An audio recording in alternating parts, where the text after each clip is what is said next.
Really appreciate that.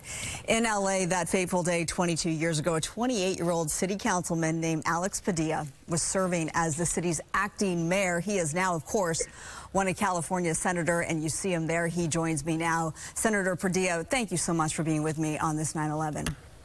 No, thank you, and thank you for spending so much time just remembering, because it was such an important day in our history that a lot of us are still obviously processing and learning from.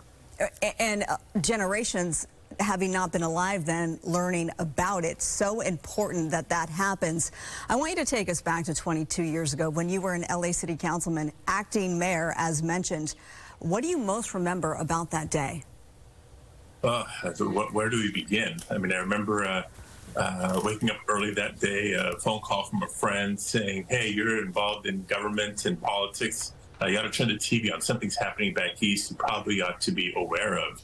And as I was watching the news that morning, the first tower had already been hit. Saw the news of the plane hitting the Pentagon. I literally saw the plane hit the second tower of the World Trade Center as it happened.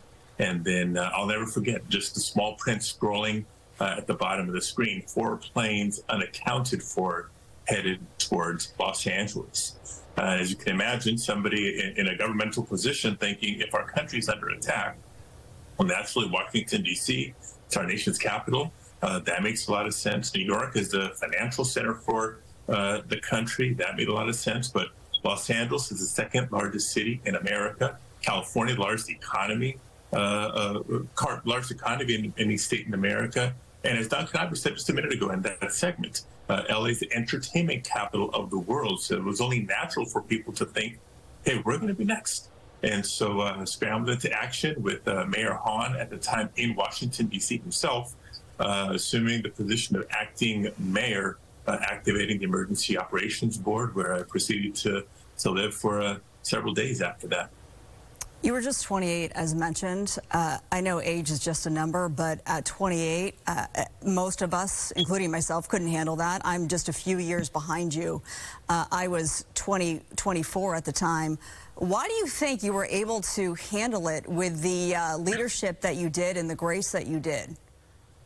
You know, as I did it then, and in hindsight even more so, I give a lot of credit to the emergency operations professionals that have policies and procedures and protocols in place for emergencies. Sometimes it's a natural disaster. In this case, it was a man-made disaster, but at least you have some basic structure of what to do in the event of a crisis.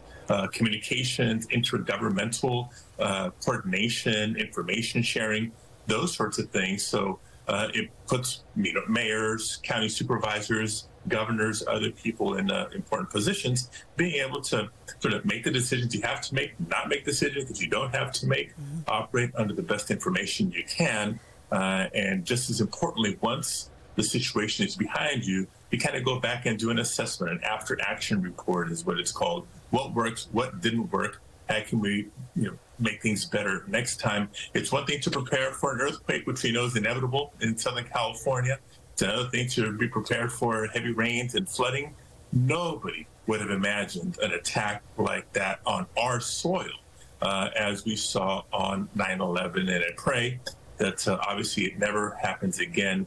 We should also take another moment. I'll want to take this moment to thank all the first responders in New York, in Washington, D.C., in Los Angeles, and around the country that stepped up on that fateful day, all the service women and men that have served our country on 9/11 and ever since, protecting the rest of us. Let's not let that public service and sacrifice be forgotten, along with the thousands of folks who did perish that day and their families and their loved ones. Beautifully said, Senator. Before I let you go, we have just about 30 seconds left. I want to know, what did you learn that day that sticks with you today and shapes who you are now as a senator? Yeah, I think one of the experiences that is vivid in my memory is, there's that old quote from Albert Einstein: questions are more important than answers. And I remember asking the question when the police chief, the fire chief, others were telling me that my job was to sort of calm the people of Los Angeles because there were no credible threats that we were aware of against Los Angeles. Well, how do you do that? And how do you measure that? So press conference after press conference in both English and Spanish, trying to convey to people, stay calm, and let's get back to normal on September 12th, 13th, etc. It wasn't until we asked the questions, hey, what's bus ridership today? Because if it's 10% of the norm, people aren't hearing our message. But if it was 80, 90%, then yes, our message is getting across. So who's the liaison to the school district? What's student attendance today? If it was really low, people weren't comfortable. If it was pretty high, then people were feeding our message. So, a lot of protocols, like I said, communication channels in place, but making sure we're following it up and measuring to make sure that we're being effective. Well, Senator Alex Padilla, thank you for your leadership then and today. Thank you so much. Thanks for being with me.